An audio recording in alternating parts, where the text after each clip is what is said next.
Sure. Pulling it up. Pulling up my notes. It's time. Closing that window. Here we go. Corley Moore, Firehouse Vigilance. It is weekly scrap number 147. My guest this evening, I'm very excited. It is Kevin Pfluger. He is a 15-year veteran of the fire service, currently a lieutenant with the city of Live Oak, Texas. He is involved in the training division. He is heavily involved in the new hiring process.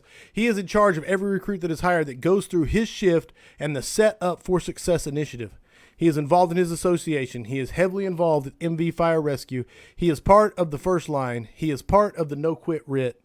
He instructs, he teaches, and most importantly, he is passionate about the fire service. Welcome, my brother, Kevin Pfluger, to Weekly Scrap number 147. Thank you, brother. Thanks for having me, man. A lot of anticipation leading up to this, so thank you. No, brother, I'm excited. You had a very good interest when your posts hit. Like a ton of people, like, yeah, Pfluger, yeah, let's do this. Yeah, it was encouraging to see some of that. So, and to be honest, a lot of the support from guys on my own shift in my own department, Right on, that's what's man. meant the most to me. That's still where I try to keep my focus on everything I do. As we get more busy in what we're doing with teaching and stuff, I'm still trying to keep my shift a priority, my department a priority, and we got some guys legitimately that are super excited about this. So it made me feel comfortable moving forward doing this for sure. Awesome, Having their brother. backing. I'll catch you up. Sorry, Stefan. Stefan Rainey said, let's go. Dustin Rourke said, Corley with like 5 exclamation points. Kyle Sanchez, daggum, let's go. Robert Ridley, National Fire Radio says, here we go. Manny the Barbarian Barajas. I lost it because everything's scrolling. Let's get this bread. Let's get it. Michael Lataki says, daggum, with like 4 That's U's. right. 100%. Let's get this bread from Chris Snow. Jacob Johnson, what up, homies? Good to be back. Hey, it is good to have you back, Jacob. Let's get this bread. Man, there's so much. A lot of bread, a lot of dadgums. Tom Hollick. I can't read them all, guys. Absolutely. A lot of hype coming, man. 100%, man. And even the infamous Romagus, not the band one, the Tasha Romagus said, Kevin is my brother. Straight up, man. So straight up, there you go. A lot of hype. Okay, is there something I missed in the intro? Anything you would like to add? No, man, I appreciate that. I appreciate that big time. You're good, brother. I wanted to announce to everybody, I changed the time on Facebook, but I don't know how many people actually saw the time was changed from 8 o'clock to 8:30. It's just 30 minutes, but me and my family went and adopted a dog, and we had to meet it, and the time got pushed back, and it pushed into the scrap. But long story short, we have officially brought the dog home to the house to see how it fits in, and if everything goes good, it will officially be mine soon. So Nice. 100% excited about that. Audience, get your questions ready for Kevin and myself. This one should be interesting. Kyle is here. He's already started talking. So Kyle is here. Smoothbore Cartel, Kyle Romagus himself. He is the producer, the unofficial, the official. I don't know how it works. The producer of the scrap. He's the guy who picks out which questions absolutely get to come and be on the scrap. And the vigilantes are all here. So let's get this going. I want to, in your bio you sent, you talked about Set Up for Success, how the rookies go through a program called Set Up for Success. That really piqued my interest because it sounded very deliberate and intentional, and I wanted to hear about it and have you talk about it. So explain it to people who've never heard of it. Yeah, I'll give a little bit of backstory on it. I think how it just kind of accidentally fell into place. For the longest time, back to when I was a firefighter 4 or 5 years in, whenever I first become a senior firefighter, I took over any probie that came to my shift. I took over his probationary book. I signed the guy off. I took care of it. I made sure that standard was in place for him to do well and that he was going to meet the standards that are set by either our department, our shift, our citizens, or whatever may be. And I've always been at a department where there's a decent amount of turnover. We're stepping stones for bigger cities in the area. So it's common to do a probationary book with individuals. Nice. So I've done that just for a very, very long time. And then second, naturally, a little bit selfish. It's always kept me sharp on my skills. For obviously in a probationary book, you're going to have to go over all the basics over 6 months or whatever it may be. Ours has always been 6 months. And it's just kept me sharp and accountable in the information and the skill set. And that's just kind of grown into something bigger where I started to just kind of volunteer for it, put my hand in the air. with that, not just being able to produce a good skill set to these individuals, I'm in love with the job, and I'm willing to influence that to individuals and pass on the standards and expectations and hold them accountable to that standard. And I've just gotten really good with it over time, where eventually Live Oak Fire Department said, we're going to run every single new hire through you to set the tone for their career. And so we've been in that phase. We've had some turnover at our department. We've been in that phase for a while now. And it's, in my opinion, has been successful. Some of the guys you got tuning in and leaving comments, they are some of those guys. And for them to be on there leaving comments and watching the weekly scrap, that shows they're into the job, and they love what they already have going on in their young career. All of them, part of that program informally, is sharing the weekly scrap with them. I'll share 3 to 10 different scraps, and just on duty, off duty, I just kind of stay in their ear. So it kind of just went from something informal to very formal, and I love doing it, and it's kept me accountable. It's built good relationships along the way. I'm part of the hiring process as well, so it's cool to be able to say, yeah, this is the guy, and then give him to me. Let me use this guy. Let me train this guy. Let me lead this guy and show him everything I have and give him the best shot that they deserve. Has it changed from its first time you put it out there to what it is now? What's the biggest change you've seen in it? Best evolution, I guess I'm asking. Yeah, I mean, I like a lot of stuff. It's jam-packed. It's for sure very, very busy. We, in that 6 months, we jam it up, where you got to be on top of it, where we're getting a lot of hours. There was a couple months ago with one of the individuals on my shift. I think she had 107 training hours or something for the month, where our minimum per individual is 16 hours to meet ISO. So we legitimately put in the work. It's just gotten more dynamic. As I've obtained more skill sets, it's obviously evolved into, okay, it's not just basic. We're not just pulling a line now, but we're also going to do an extended line operation or a vertical stretch. So on the set, go ahead. Sorry. I didn't mean to walk. Introducing those roles so they understand if that game plan is called, they can operate at least somewhere within that process. So is it mainly hands-on, or is it 50-50? What would you put the percentage at? They're on my shift. I tell them, don't let me know your book better than I know it, but I know their book really darn good. And being independent of the shift, I'm able to schedule the whole shift, our day, everything we're doing. And it's check trucks. Even if I need to pull the individual away before we're done checking trucks, we're getting hands-on. It's all hands-on for the most part. A lot of informal mentorship goes on. That's always happening, but lots and lots and lots of hands-on. Okay. No, I love it, man. I love any sort of like official systems in place that set people up for success, and the fact that it's called Set Up for Success just is amazing to me. All right, yeah. So we already got questions coming at you, so we'll get to leadership in a minute, but we got questions coming at you. Nate Schuler asks, from Texas traveling to Georgia or East, what training or mindset differences, if any, are you seeing as you travel? Yeah, going East, and specifically, he's talking about Georgia, going over there to those guys. You're going to see different cultures, different pockets, different mindsets and stuff. They got a really good thing going on over there. You get individuals growing up over there, and they got the smoke diver influence in their area, which I'm very, very jealous of. I was talking with Shane about that earlier on the phone, where I didn't hear about smoke divers until, 10 years in. So my influence, though, is I am going to guys. I am seeing guys at training. So I'm sure they have, their mutts on shift and everything else, just like everywhere else across the country. Right. But in general, and especially what they're pushing over there, they're big into search. They're big into the fire attack. They're all about the rescue over there. I think it's a similar push that what we're trying to do right here, right now in Texas, to be honest. They're aggressive. They're laying it on the line. I mean, those are good individuals over there, man. We wouldn't keep traveling back from Texas, driving 16 hours straight through the night if it was a waste of time. They're producing better live fire training. That's for darn sure. That's something that's better, is the live fire training that we're getting over there. If we could get over this hump of this big hurdle of live fire with not able to add in victims or whatever it may be, where when you can show, hey, we can do this in a safe way with safeties in place, safeties all over the place, lines in place for fire, whatever it may be, they've kind of led the way to show that there's ways around that stuff to get the most realistic training as possible. That's probably the biggest thing over there. They got the standard, they got the mindset that we're pushing over here, but they got some trainings over there to offer that we're just not quite doing yet, but we are for sure working on. Working towards. That's awesome. All right.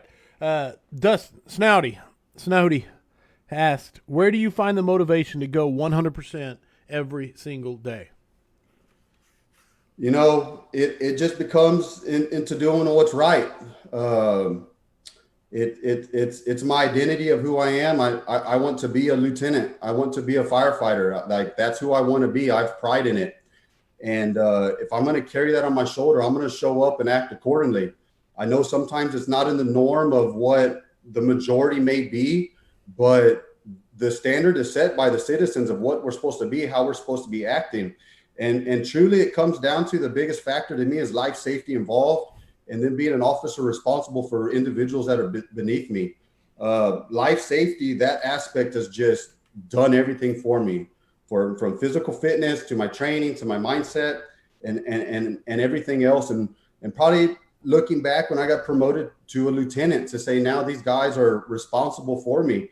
I've been bringing this up a little bit lately to my guys. It's almost eerie where I look at my coworkers or whoever it may be, and I see their kids. Like, I'm thinking, like, man, if something ever happened and they were hurt and I'm going and visiting this individual in a wheelchair or at their funeral or whatever it may be, and their kid is sitting there looking at me for me, am I going to be able to say that, hey, I was putting it all in. I was putting it into the training, the fitness, the schedule, my attitude, talking to individuals to make them better individuals. All of that's going to come back on you if you ever get thrown into that position. And that life safety and just knowing those individuals are relying on me, and what the citizens are expecting of the just a high skill set to show up on scene. It just all incorporates together. I love it, man. And so I've got a few questions on this one, and it was one of our topics that we plan to talk about, the first one, in fact. And so it's come up. But Tom Hollick asked, and a lot of people said, please touch on this. What is servant leadership, and how does that play out on and off shift for you? So servant leadership, funny topic. Me and Tom have had our conversations. I was with Chief D. Camilo recently in Stafford, Texas. And I brought it up, and he bashed the term. And I guess just realistically, it's something that stood out to me as an individual. When I heard that term, I was like, yeah, I can relate to that. And so I've had some conversation of people and just say, well, that's just leadership. And I get it. It is a characteristic of leadership. But I think what got me was I was never shown the way of what characteristics of leadership were. So when terms like that get brought up to me, I'll latch onto it and say, yep, you're right. It is about, being a servant leadership. So servant leadership, I think it's second on my expectations talk when I have new hires come in. It's up there for a reason. And what I explain it to the individuals is, you are not here to serve me. You are not here for me. I'm here to serve you. And once you get a little bit of time in and you have an individual that comes in beneath you, you are now serving them, and you're responsible for them, that we serve down, that we do not serve up. And that's just how I look at it. I think I hang on to it so much is just because it wasn't the way I was shown. I didn't know any better. I mean, we can all admit it across the whole fire service. It's a lot of, I got rank or I got seniority. You're going to take care of me. You're going to respect me. And I just like to set that tone immediately. Like, hey, man, we're not playing that game. You don't have to kiss my butt or whatever it may be. We're going to lay it on the line for your career, and we're going to get you set up for success, because as we all know, in general, it's all about the weakest link, getting them up to par and getting them taken care of. So I serve down. It's as simple as that. And so when I create that within myself, it's easy where situations come up. Hey, we want to do this right now, LT, and I got something else, trust me, that I'm wanting to work on or whatever it may be. Sit it down, put it to the side. I'll take care of it later that night. I'll take care of it off duty, whatever it may be next morning.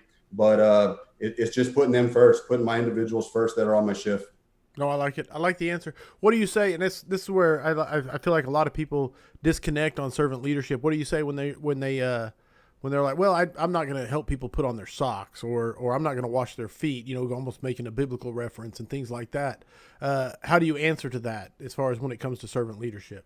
Is there a line In our area, and in our area, and I'll compare that comment of I'm not going to help them put on their socks to putting on their gear or stretching a line or something along those lines where they're coming out in our area, and I'm assuming it's the nation. I can guarantee it's probably Texas. They're not coming out well trained out of the fire academy. So if I want to compare putting on your socks to putting on your gear, these guys aren't being shown even how to put on their gear correctly, or to put on their BA correctly, or to search correctly, or whatever it may be. And I recognize that. My last two new guys, I still remember their first day. I could tell they were tense. They were nervous. They wanted to show, they want to come in and show that they're, make you proud that you hired them. And I looked at them and I said, hey guys, just know, man, out of all due respect, I know exactly where you come from. I know your academy. I know their mindset. I have zero expectations from you. We're going to teach you right now from the ground up. And I'm going to show you the way. We're going to start from zero, and I'm going to show you a way. And another example is we just had this conversation the other day on shift where I got a few individuals. We always talk about, well, we got these guys coming into the fire service and they've never ran chainsaws. Cool.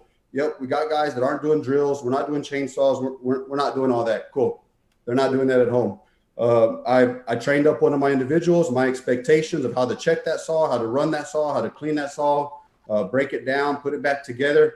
And I trusted in her to do it to two other new guys. Hey, I showed you, I taught you the way, I signed you off.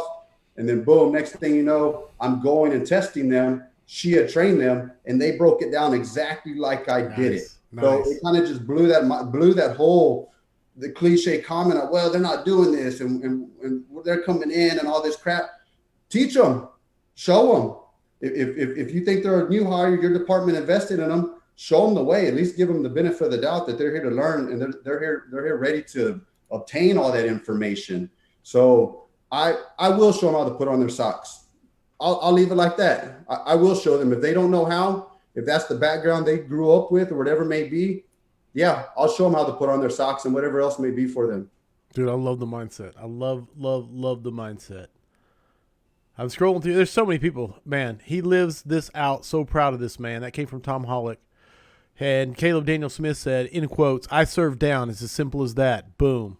A lot of likes. Hell yeah from Mark Vidalis. You serve brothers and sisters near and far as well. Absolutely. Dadgum called him out like that. From Michael Lataki. Don Sapp, man. Uncle Don said it's all about who we serve. We serve each other and the citizens we protect, man. And he breaks it down. There's no doubt. And Smoothbore Cartel says, if you have no expectations of them, you will have no disappointments. Love it. All right, caught you up. Let me see. We'll get to the questions. There's a lot of still coming at you. Caleb Daniel Smith asked this of you. He said, what's the most important quality for a company officer to possess? And then he added on, what's the most important skill? So he has two things there, a quality for a leader and what's the most important skill. So I want to hear this, what that means to you, first of all. I think the skill to me is being skilled to be able to perform whatever may be. Me specifically, we don't work in a fire department where we're running on engines or running on ladders. So we got to be able to do it all. And through our probationary phase, we got to be able to do it all. So I got to be able to do it all. I either should be going first or second or third, for sure not waiting to the end or not doing a skill set at all. It's a little joke of mine. I'll pass on somebody to go teach something else, but then I'll go work with them and then I'll tease them. I'll play around a little bit. I was like, you thought I was passing this on because I didn't know this or whatever it may be. And then I'll throw them a bunch of nuggets and get them up to speed even a little bit more.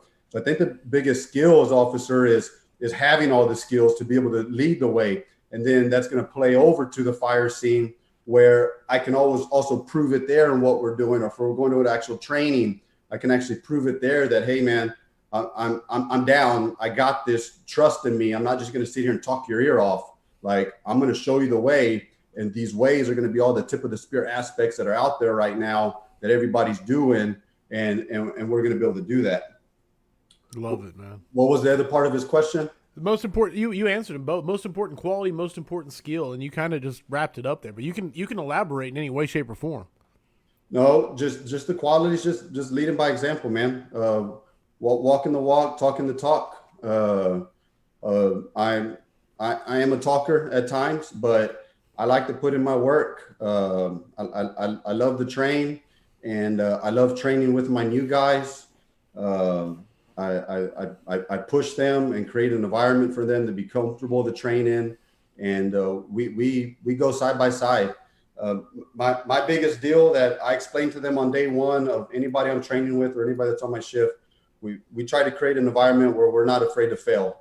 Meaning, I don't want you worried and intimidated by who I am just because I'm an officer of this department or I have a little bit of time in or whatever it may be. I want to be able to get down and dirty with you in a training to just realize, man, this is just another guy that's training with me. He's trying to learn well. He knows a little bit of stuff. He's going to clean up a little bit of things on the side that he sees me doing. He's going to guide me. But the obstacle is the course at hand, not this intimidating guy standing next to me and getting on me who we don't even know if he can do it or not.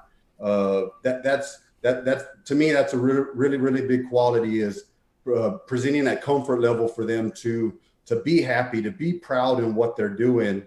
And with that, they're willing to give it all of what they have. They're willing to go for it instead of like, nah, I'm just going to give 50 or 60%. Hopefully that was good enough. No, I want to make it comfortable for the guy where he can just go for it. If he fails, good. We're going to learn and get better. If he nails it, awesome, man. I'm going to tell you how awesome that was. And then we're going to continue on to something else.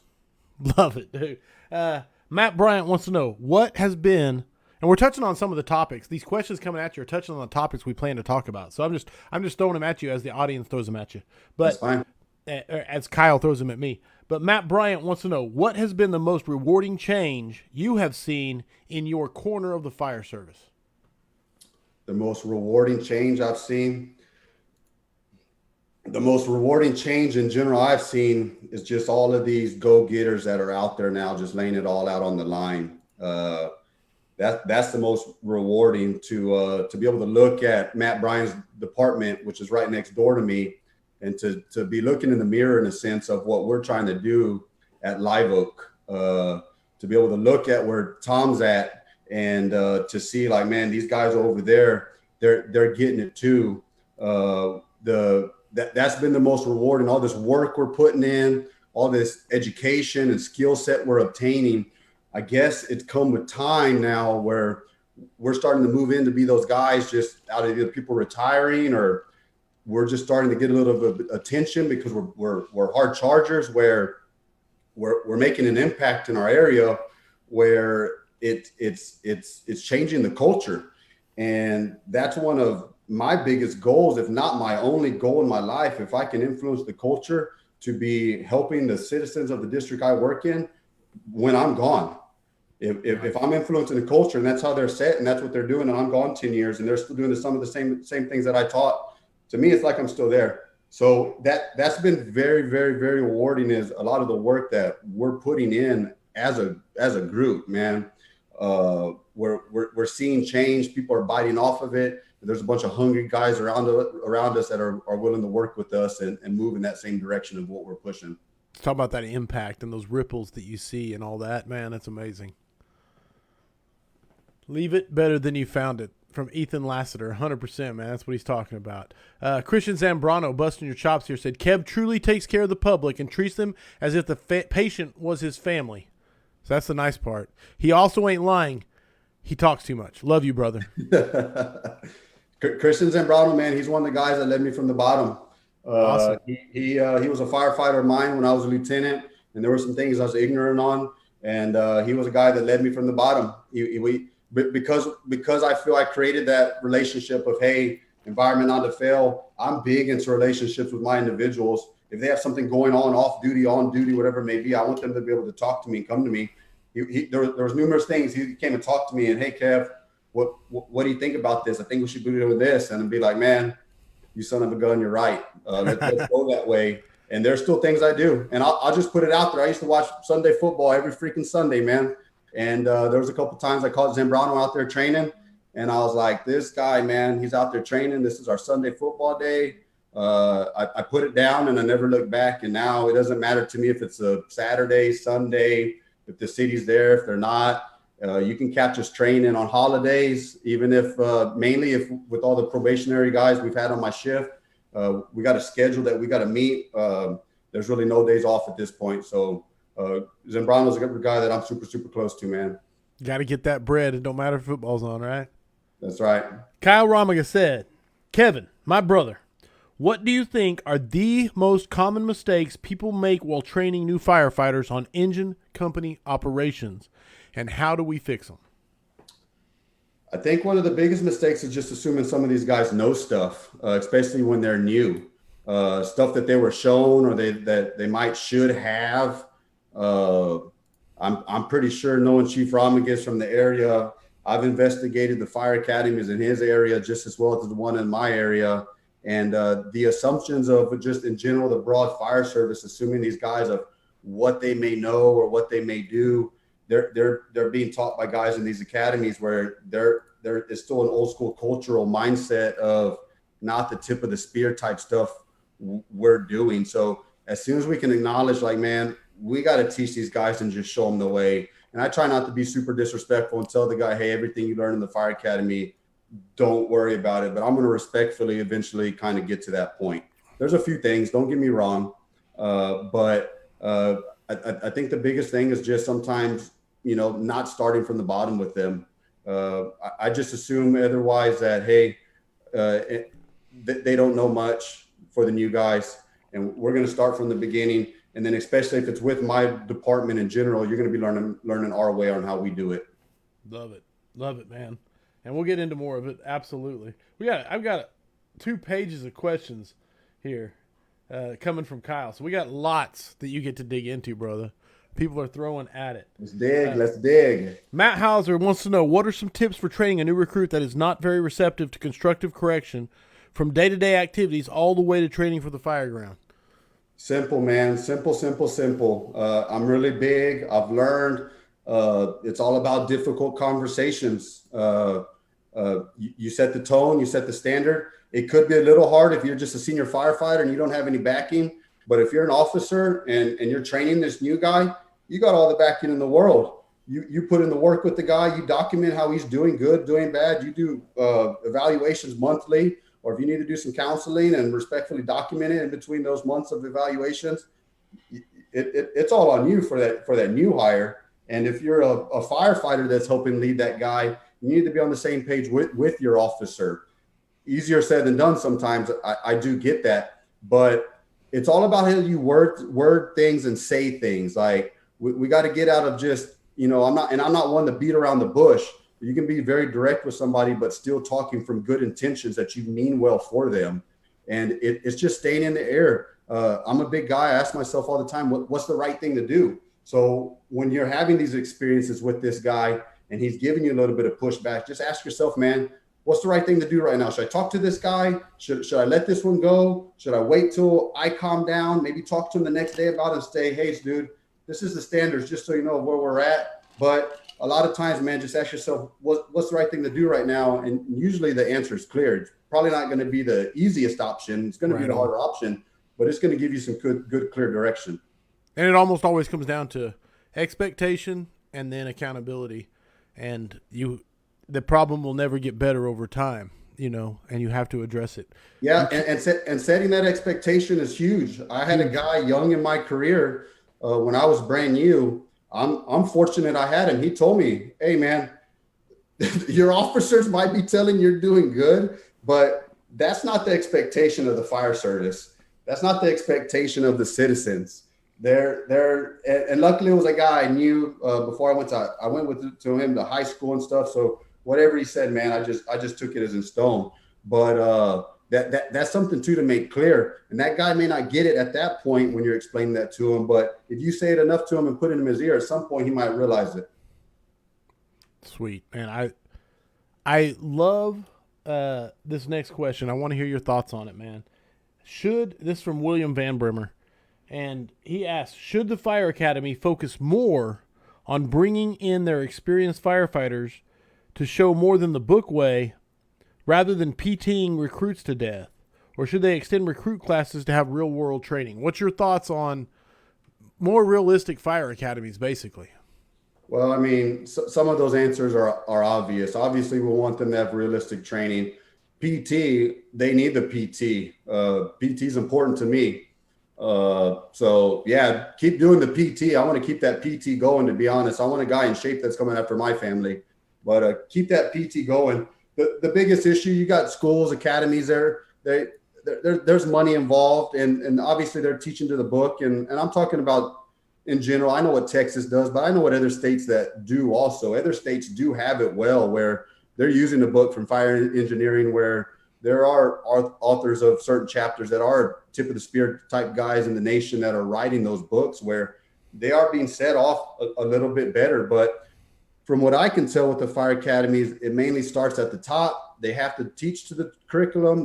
They are handcuffed to an extent, so I get that. But I think it comes down to, if you can have a guy that's a leader that's leading that academy, and if he brings in the right guys who know the tip of the spear type information, they can still pass those same skills doing it the right way. The issue is they can get away with signing a guy off on the ladder saying, hey, you extended a 24-foot extension ladder with 3 guys on it, and we're able to jam this class up and sign off 3 guys instead of making them do it once at a time, one individual at a time with that 24-foot extension ladder, preparing them to move into the field. That's just back to having the right person in position at the top and playing the fine line of, hey, what are we after here? But I think it's just culturally across the board. Hey, we're going to show you the basics. You're going to do a lot of on-the-job training. And that's just one of those cultural things where hopefully with time, with this push we got going on with the nation, some of that stuff gets pushed out. But that's going to be a long battle. But I think mainly, man, I've seen good guys get in there and try, guys that know the right way to do it. And if they're a small percentage, it doesn't appear to be successful, they end up getting out of it because they would rather just run their own training cadre. So it's going to need to be a good amount of people getting in there together to make the push, or having the right guy at the top teaching that academy. Love it, man. And Smoothbore said the manuals and the process of approving which manuals that can be used to get the certifications that people pay for, that are required so you can get hired, are the true, I added some of that, are the true problem. It's a racket. Yeah. So you got to get the money removed from it, and then we can start getting to the realistic part. Got to get the money out of there. Follow search culture on social media. They've been pushing out lately. It's just like, it's money, dude. And they are pumping it out, dude, like 3 or 4 times a day. Yeah. Imagine that you're a go-getter kid. You're there for all the right reasons. You're proud. You're trying hard. This is what you're going to be. And I was there. I think back to some of this stuff, and I was nailing it, that stuff that they were saying that was wrong. And I still wonder, which I haven't been shown the right way yet. What other information is out there that I need to obtain to get better, that I was still shown the wrong direction? But it's just crazy, man. It's just crazy, the stuff that's being pushed and what's being allowed. I think the main thing is those books, at least in Texas, they're not going to go away. You got to get individuals in there early, and a mass amount of individuals in those academies. All right. Got a question coming at you. Are you enjoying the questions from the audience? Because they're coming fast and furious. Bring them.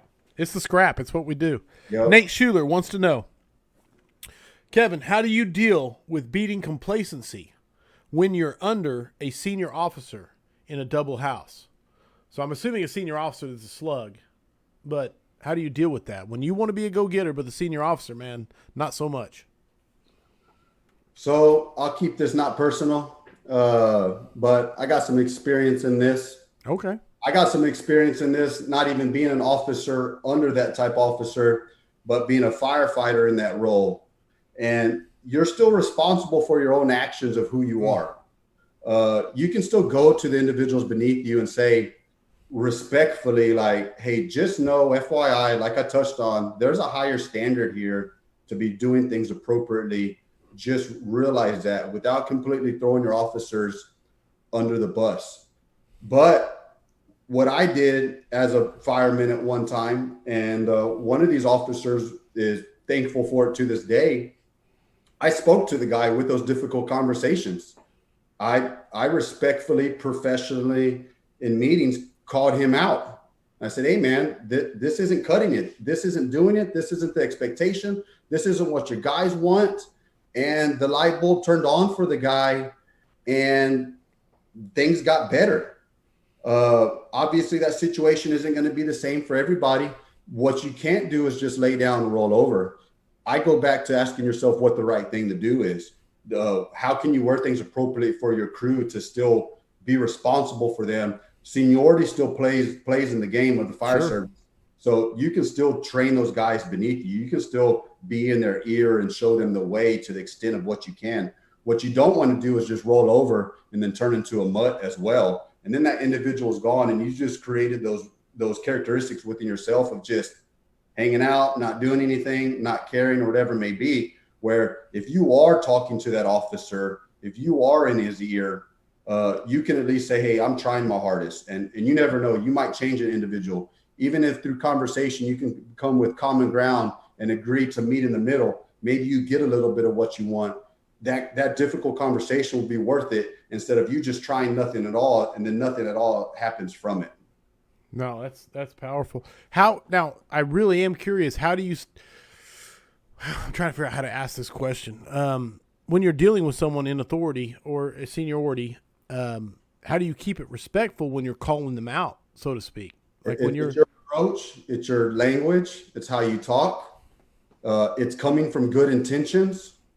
It's meaning well and coming from doing what's right, and coming from a point of caring for that individual to hope that they'll do better and learn and grow as well.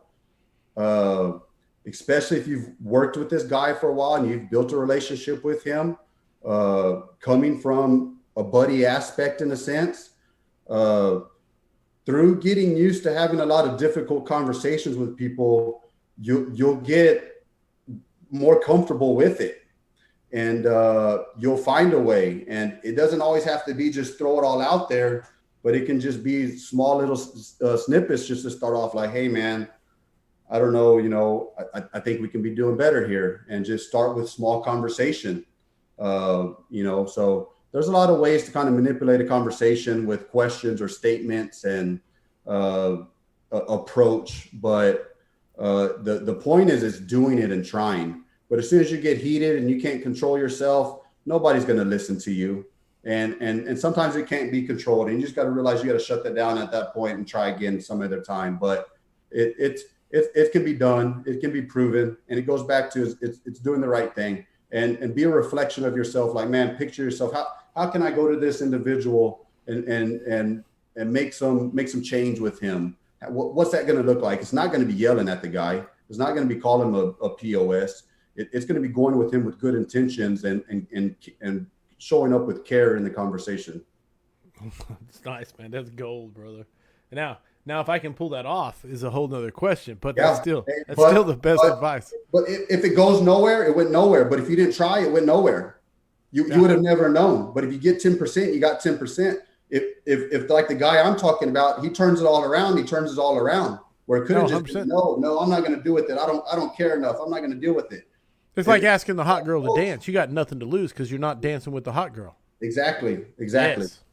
I love it. I love the analogy. Daniel Drury, he wants to know, Kev, the quality you are producing of rookies in your department is top tier. As one of the best fire officers I am blessed to know, what are the 3 things you have found to be consistently successful with your rookies? I guess he's meaning in general of what they're bringing or what I'm bringing. I don't know. He kind of get 3 things that you have found to be consistently successful with your rookies. Okay. One thing is building a relationship with them, letting them know, man, hey, I'm not just here to be your boss or another guy. Truly caring about them, having that identity within myself, like, man, I care about this guy. I think I've gotten hit with this over the years where I don't want to use the term friendly, but maybe it makes it visually a little bit better, where I try to welcome these guys in and build such a relationship with them. I'm on way far on that spectrum than trying to be a supervisor and an intimidator and stuff like that, where that's how some guys gain respect, and people have admitted to me like that, where it's been proven. I've had guys only a couple months in call me and say, man, I'm having issues with a spouse at home or something along those lines, where if I'm not creating those relationships, they're not going to be willing to do that. Meaning, if they're willing to call me about that, they're going to be willing to talk to me on after a training event, or when we're getting off shift, like, hey man, what can I be doing better here? So when I go to approach them and we have just open dialogue, they're going to be more receptive to the direction I'm trying to give them. So one is truly showing that you care and that you are there for them and building that relationship. What I have learned with that, I talked to Jacob Johnson about this down at our conference, and it's something I need to do better in the future, is to still set that tone with, hey, I am still your officer, because I have seen on the back end where people are more willing to kind of tease with me or joke with me, maybe inappropriately, when I still am your boss. You have to respect that. But that's one big thing, is building that relationship with them. So as soon as I can get into their mind and get them open to what I'm saying and not be intimidated by who I am, that environment, and not afraid to fail, they're just an open book at that time. I can get in their head. I can tell them, hey, let's run with this ladder instead of walk with this ladder. Let's do this. This is the expectation. And they just look at me and they just take what I'm saying for stone, just like I did with that other individual, and they're laying it on the line. Second is showing up with the skill set, going to training, showing that, hey man, I am putting in the work. I'm going to trainings as much as I can. I'm going to train with you as much as I can. Trust in me of the knowledge that I'm bringing in, and I'm trying to give back to you, to just trust in this information as well. So once I can get them to open up and then receive that information, I'm just downloading them information and getting them trained. And the next big thing is just getting them to fall in love with the fire service. If I can show them how great it truly is, if I can show them the weekly scrap, or if I can get them up to a conference like we just had and gone to Texas, we got a couple guys up there. Daniel helped out on that as well.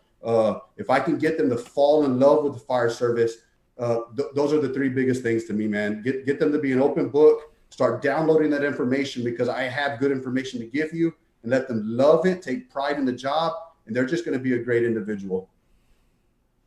Dude, man, that's freaking three pretty solid tips. I mean, if you hear nothing else out of this entire scrap, listen to that 5 minutes, and your rookies will come out of their probationary period better off.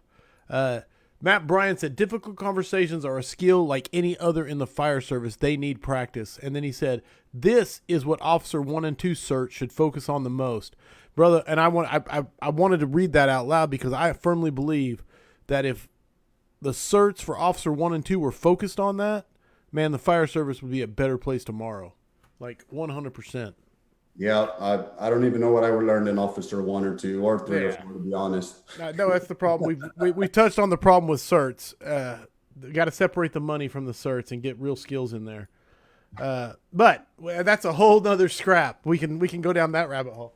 Lots of questions. Matt Valdez, what role has adversity played in who you are today as firefighter, officer, and family man? Everything. I'm thankful for all the adversity I've came across. Actions that I've done, my stupid mistakes in my life, and I have them. And I can probably put my stupid mistakes up against anybody and beat them, unfortunately. But they've got me on track from other adversities, from injuries that I can't control, the mindset it's done to me. I wouldn't be where I'm at right here, right now, even talking to you, if it wasn't for adversity. I wouldn't be a part of any training cadre if it wasn't for adversity. I wouldn't have the relationship right now with my wife if it wasn't for adversity. I'm legitimately to the point when I see a difficult conversation, I'm like, let's go have this conversation because it's adversity and we're going to be better from it. Or I want to go get some adversity through a workout if I got nothing going on, because I'm going to get better from it. My biggest downfalls, man, and a lot of it was early on before I even got into the fire service. I did stupid stuff, man, where it risked is the fire service even going to look at me and want to have me in? And some did it, but it made me appreciate the opportunities more when I got them. Like, you know what, man, you're going to take a chance on me. Okay, cool. I'll show you that you made the right decision, and I'm going to show up. You see a lot of stuff here recently about tough times create tough individuals. I find that to be 100% true, man. If I didn't have my adversities in life, if I just went along just fine and dandy, there's no way, man, I'm at where I'm at right now. I've prayed for things in my life to be closer to my wife. I've prayed for things to impact the community more than ever. A big adversity happened to me, a stupid action of mine, and it got me on track where my relationship's the closest it's ever been with my wife. It's got me focused on her and my family and what it should be. And it has me pushing for our citizens more than ever. It's just crazy where life takes you. Love it, man. I absolutely love it. That's why I didn't. Yeah, and let me just touch on that a little bit more, please. Go.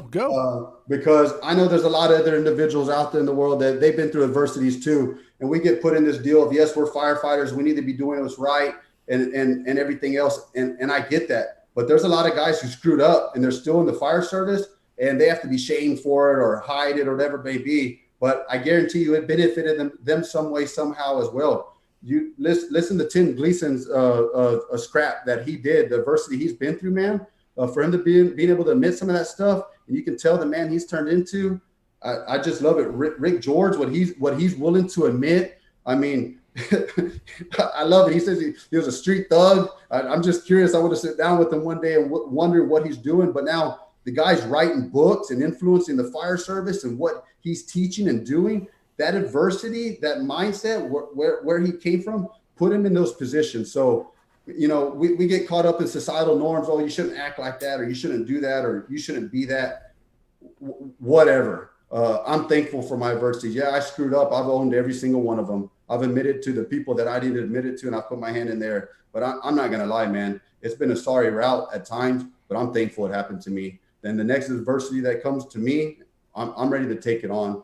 I'm a big Eric Thomas individual, the motivational speaker. ET, baby, yeah. And he talks about embracing diversity when you're in the moment. Like, realize, man, this is making you tough right here, right now. Something better is going to come out of it. And when you can see that, when that adversity is coming and you can just focus on it like that, man, like, what's the positive that's going to come out of this? There is going to be something good that come out of this. The time isn't as tough and you come out stronger for it. Brother. And people ask me, why do you do the scrap sometimes? And I don't even understand. When you get something like that coming at you, how can you not do the scrap, man? 100%. Everybody's sitting here saying, killing it.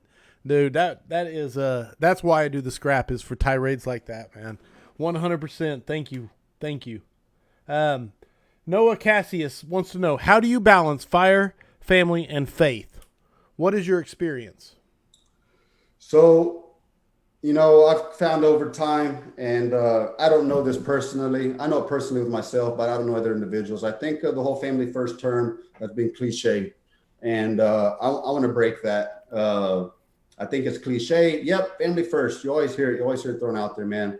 And it was cliche for me at one point, and I wasn't truly living it. And at one point I did, and then I didn't, and I was, but. I wouldn't be able to have the balance if I didn't make my wife first. If I didn't truly adopt that as me being a husband, like you are my number one, and show that with my actions, I wouldn't have all these opportunities and support to go do the things that are happening right now in my life, with doing extra at my fire department, the extra hours I'm putting up there, the extra training cadres outside of the fire department. I have full support, and it's freaking crazy. From just when I flip that mindset to my wife, like, you're truly number one, and I'm going to back it up with my mindset, my actions, and everything else I do. I'm probably not around quite as much as what I was when I didn't have that mindset, and I was around more, probably even able to do a little bit more at home, but our relationship wasn't where it should be, and I wasn't getting the support I was doing. But now when I am off and I have time and I'm knocking stuff out here at home and trying to make stuff priority and get stuff done because I know I'm going to be gone, it just means the world. And what's cool about that is I've been able to pass it on to other individuals that that are around me, and new guys on my shift or guys that are close to me.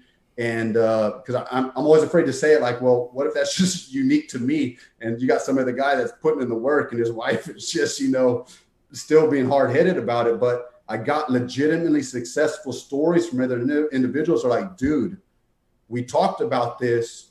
I flipped the switch with my wife. I'm truly doing this.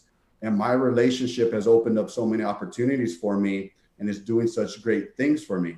And to finish off the third part of what Noah asked is with Christ, man, I'm no go to church every Sunday or anything like that, but I have no hesitation to admit I'm a full-blown Christian, man. I grew up in a Lutheran household. My parents did take me to church almost every Sunday, and I'm thankful for it. So I do understand where Christ falls in the big picture of everything. And without Christ and these adversities of where I've gotten, it's all Christ's hands that has helped guide me to where I'm at. So I do pray every night. I do pray for things. I do thank God for things. And that's how I personally balance it out. Nice. Dude, that's a great answer, brother. 100. Like people are saying, awesome testimony from Ryan McCormick. Someone said the hype is real. James Denny said the hype is real. Man, this one I will listen to over and over. Dude, you don't hide from your past. Adversity is a wonderful thing. People who used to love show their colors. People who care are there for you regardless. Keep kicking ass. That come from Joshua Everett. So, man, 100%, brother. Just awesome. I got so many questions. I'm just still coming up. Kyle keeps throwing questions. You keep throwing. Keep throwing gold. We're just gonna keep doing this. I just hear Kyle's voice even in the messages. I'm just curious, like what they are. Here's the deal. I got to work on a Kyle imitation. How's it going, brother? Yeah. I just hear the roughness. I need a really good mustache to put on. Okay. What's your advice? This comes from Anthony. Man, I'm sorry, brother. Gianfrido. I'm saying Gianfrido. I think that's close. What's your advice for a guy coming from the call volunteer side of things into the career side?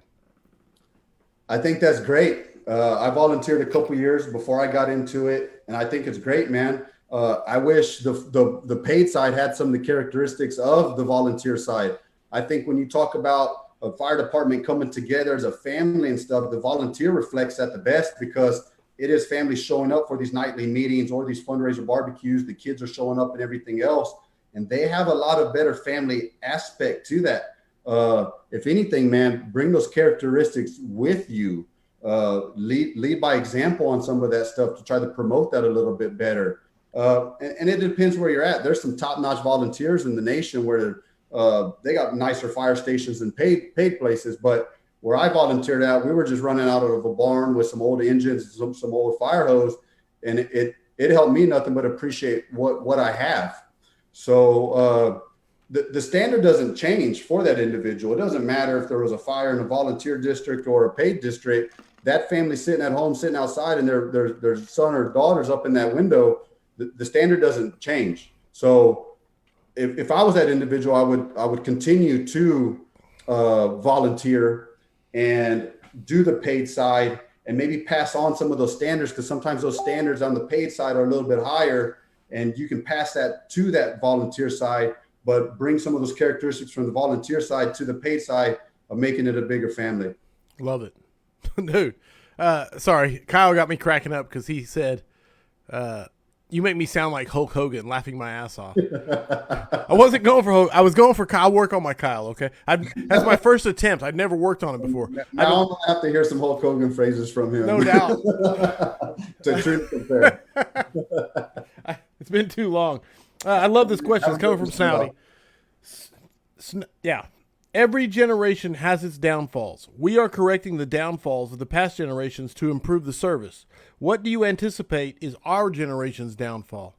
So moving forward, what mistake? And I don't know, Snouty's generation. Snouty's got to be a millennial. He's got to be a millennial, right? Who is it? Dustin Snouty. Yeah, Snouty. Yeah. So is he talking about millennials, like that generation? I don't know. I was just checking. I think he's just talking about in general where we're at right here, right now, of what we're doing, of downfalls. There will be lots of ignorance in what we're doing. UL Studies is going to continue to produce great information for us to make us realize we're ignorant about something. The biggest downfall, to be honest, is we now have a plethora of information and a skill set. And, there's a major push right now going in the nation but there's still a lot of complacency that's still just infected across the nation. That's just in the culture of things. I truly feel it's going to be a make or break type situation where us guys with information, we got to start having those difficult conversations with individuals to say, hey, man, this is no longer acceptable anymore. You're a paid guy. You're either out of shape or overweight, or your skill set is subpar. You shouldn't be sitting on the couch as long as you are. There's a higher standard that's expected right now from you. I think that's going to kind of be the turning point. At some point, that turning point is going to happen where this fire service is going to be taken to exactly where the expectation is set. And we have now, man, with just the trainings that are going on across the nation, across Texas, every single state, man, it's all out there. You just got to go out there, obtain it. And there's enough people through social media that can see it out there and obtain it and get it as well. We got to start having just those conversations of pushing that standard within. Start local on your shift, start local on the guy next to you, and affect that to your department. And then other departments can affect other departments. I think that's going to be our biggest kind of downfall or not on what we can do now that we've shown the way and we know right or wrong. Social media, everybody's on social media. It doesn't matter if you're a slug or not. You're seeing a little bit of that stuff. So the information is spreading right now. So I think that could be our biggest downfall, or that could be our biggest accomplishment, because that push is happening right now across our nation. There is just, to me, the nation it's in the best hands it's ever been, but there's still a long way to go. You hear the phrase, just, kill them with kindness, whatever it may be. I think we got to start killing them with honesty at this point, because there is life safety. There are standards that are out there. There's lives on the line. And I think we just got to be a little bit more direct with some of those difficult conversations. Love it, man. I keep saying it, man. It's like I'm like a broken record on repeat every time you wrap up a question. Doug Plate wants to know, how have what you accomplished and done at Live Oak affected your surrounding mutual aid departments? And anytime you don't want to get specific, man, I'll give you the caveat, the out, just so you know. No, man. I know Doug. He's a hard charger. He's trying hard. I got guys reaching out to me individually. There was a guy from his department at the Live Oak conference that, hey, what can we start doing to do some things together? It's happening. Live Oak, we go to Bears of the Oath now. I don't know how many freaking times. We got guys next door from Universal City. They got 2 or 3 guys that are signed up. So it's the movement's happening. Commerce Fire Department right next to us, Matt Bryant. You got Daniel Cano, Ram Cano over there. Those guys are hard chargers. We're both right there, tip of the spear, getting after things. You got guys over next at Cibolo Fire Department. Tom Hollick's going to be over there now. You got Jacob Hillhouse over there as a lieutenant, man, where we're so close. We know each other so well. It is growing as a whole, without a doubt. It is headed in that direction. There are some departments in the area that don't care. I don't know. I'd love to be sitting in their dining room table to see their point of view, to see how they not jumping on board. But maybe with time, especially with the conference there in the area, they jump on board. And that was the whole point of the conference. That is the whole main objective of the conference, to bring the message, the training right there to our first alarm, which Doug Plate, he's right there in our first or second alarm. So nice. You can obtain this information. You can go home at night and you can come in the next morning and show up at 7 or 8 a.m. and start getting some of this best information that's there. You no longer have to travel out of town. So it's to the point now where there's not as many reasons or excuses to get it. So I have seen a positive change. I've talked to guys individually at Doug's department. I've talked to guys individually around us. I do think it is making a positive change. And that was just specifically on the conference. That was just year one. And obviously we're gonna get this thing going bigger and better. But with what we're doing, MV Fire, what we're doing through MV Fire, they're locally. Again, that should be affecting every single department right here in the county of the San Antonio area, where you now have this stuff at your hands. These trainings are happening right here. We got top-notch flowing and moving techniques coming to you at the end of July, where there's no reason to not go obtain this information. And if you want to work something out, we'll come to your parking lot and do something. So there's just, we're limiting some of the reasons to not get the training. And then it's on the responsibility of those guys like Doug within his department to see this stuff. He's here on the weekly scrap. He's checking this information out. Now he's just got to bump shoulders a little bit with the guy next to him. And that's how we get things spreading. I got some good questions coming here, man. So I'm just going to keep throwing questions at you until you say you're sleepy. We'll just keep doing this, man. I'm fired up. Anthony, Gianfrido said, from an officer standpoint, okay, what do you expect day one? And you kind of touched on this, but I'm going to keep going with it. What do you expect day one of the folks under your command? And this is the reason I keep asking. And what do you feel they should expect from their officer? So, and we have an expectations talk, and we'll try to have it even sometimes before they even come in. Try to bring them in, meet the guys. Here's the expectations. The expectations from them, I make it clear. And then I touch on it at every single evaluation. Come in with a good attitude and be willing to work, because we're going to work. Nice. And I know a lot of people like to add in a third part of that. Well, you need retention. Great. Well, we'll figure that out. But I need you to come in with an attitude, a good attitude, and ready to lay it all on the line, because I'm going to work just as hard as you. I'm going to run my body into the ground with you. We're going to do this together, and I'm going to do my best to have a good attitude as well. And that's all I need, a good attitude and willing to work. What was the other part of his question from the officer? Yeah. What do you tell them they can expect from you as the officer? So I make it clear. I discuss the servant leadership aspect for them, that I am there to facilitate everything they need in success. That if for some crazy reason we'd have to go down the process of documentation of you're not doing well and we have to let you go, you will be afforded every single situation to get better and to put it out there and to succeed and make it in our department. So I make that clear that I'm going to know their book just as good as them. I'm going to allow the time frame for them to get all of the work done. If we need extra time, whatever, hit me up 9 o'clock at night, 10 o'clock at night. We'll put in some extra work to catch up then if we fall behind. But it is them first. It legitimately is. It's selfish servant leadership, however you want to call it, whatever you want to put it. That part of the leadership, I will do my best to put down what I'm doing. You want to stay up late at night?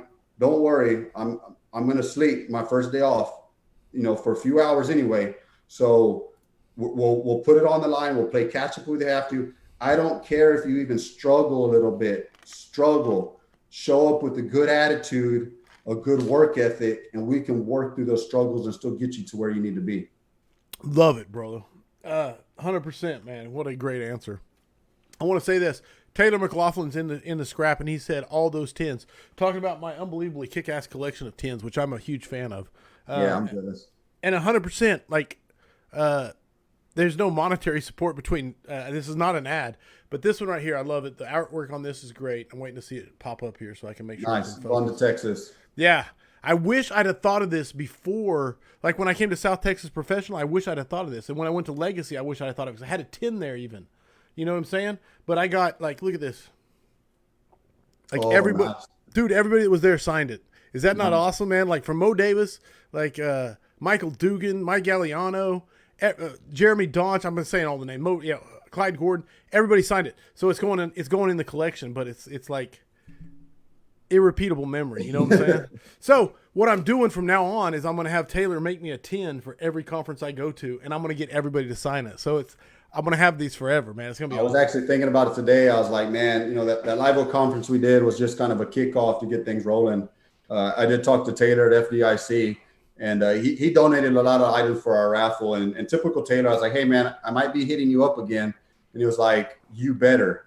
And I was actually thinking about it today. I was like, we got to get some tins going this next go around, especially how willing Taylor's willing to just work with people. Oh, he backs his mindset up, and the individual he is with his actions, just you can't even describe it with words. You just got to meet the guy and you got to work with the guy. Like I said, It's not a commercial, but 100%. Oh, it's Taylor, man. I messaged him on Facebook today and said, hey, I'm going to Revolutionary Fire Tactics Lake, and I want to get everybody there to sign one of these. And he had one made in like inside of 20 minutes and on the way, man. Yep. That looked fucking awesome. So it was great, man.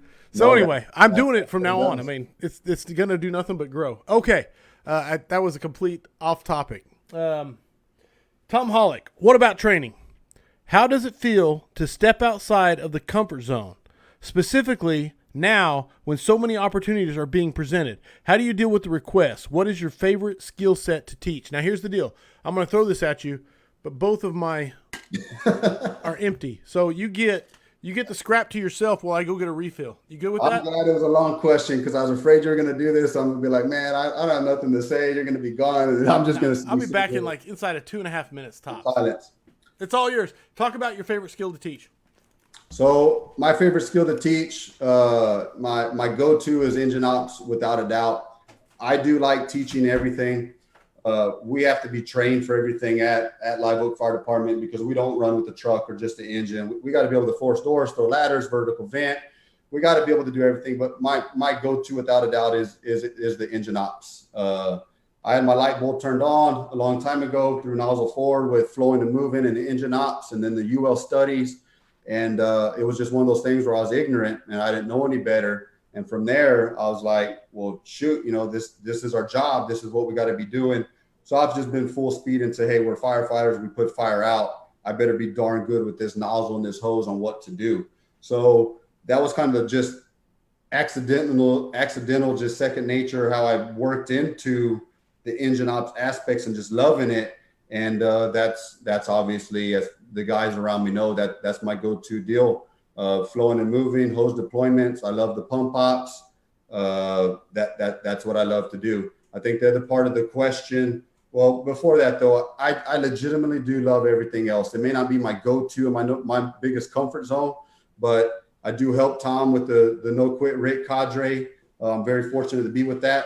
Obviously, firefighter survival is crazy important, man. If you don't know that stuff, well, you're just doing somebody a disservice around you. In my eyes, you're doing a disservice to your coworkers' kids or whoever you're on scene with. Like I talked about earlier, the people you're affecting, the people around them, if you're not training on that stuff, you're doing somebody a disservice there. If you can't throw a ladder, if you can't vertical vent, I've gotten to the point, and I'm going to just throw this out there. It's mainly because of Tom. We grew up in this environment, this cliche culture of, well, you either like engine or you like truck. Well, 90% of the departments in my area, we do have to do it all. And then we hear these cliche comments about, well, we don't have enough time, we're, whatever, master of some or whatever the hell people say. And Thomas set the standard of that dude's badass at everything he does. And so it's opened my eyes like, well, if he's going to be badass at everything he does, I'm going to do my best to do the same as well. That's no longer acceptable. We are going to be legit at every single thing that we do. So in my identity of who I am, I want to love every single aspect of it. Right now, it is engine ops. But, man, don't get me wrong. I like to show my skills. I want to be able to throw a ladder well. I've gotten on roofs before and had to cut a hole with individuals on my shift. We cut it well. Forcing doors. I'm wanting to attain that more than ever. I'm hitting it hard. I want to do it well. Engine ops is where it's at for me, but I legitimately do love it all. And I get exposure to all of that because I have to teach the individuals that because they're put on my shift through probation. The beginning of Tom's question was getting out, I think a little bit outside of comfort zone, going out to trainings and stuff. That's adversity. Please bring it on. Let's go fail together. That's the biggest downfall with guys. They don't want to go fail. They don't want to show that they've been in 10, 20 years and then go screw up. No, I've already built that relationship with that 6-month guy that's going to go with me to train. Like, hey, dude, I started last time. I went first and I failed and I screwed up. Not a big deal, but we got better and we learned from it. Right. So to me, that's just a mindset. I don't care. If I have that relationship with that coworker, I don't care. And anybody else that's at that training, I probably don't know them. So I don't care what they think anyway, if I fail or screw up or do it right. But if I failed, I failed there at that training. I didn't fail at a fire ground where now maybe somebody didn't get out of the house or a coworker of mine gets hurt. gets put in a wheelchair or something like that. No, I figured that crap out at a freaking training somewhere. All I had to do was show up and give it a little bit of extra time. There's life safety involved here. So I don't know. I don't know how people don't get out there and go fail. I just don't get it. Like I've gone with Tom. I went with Tom the one bad day with Basil's class, and that thing was freaking intense. Yes. And we were in the same group together, me and Tom. Tom's a skilled son of a gun. And to have to be leading the crew with the pressure of thinking, what is this guy thinking? But Basil's throwing all this other crap at us of what we got going on, 2 stories down, 2 stories up, and all this stuff, man. But what an experience to be put through to test my physical fitness, my skill sets, my mindset, and everything else. Now, where when I hit a fire ground, I've already been taught and programmed some to operate already, some in that mode, and it's not going to throw me off. I love it. I only got to hear half the answer, and I loved it.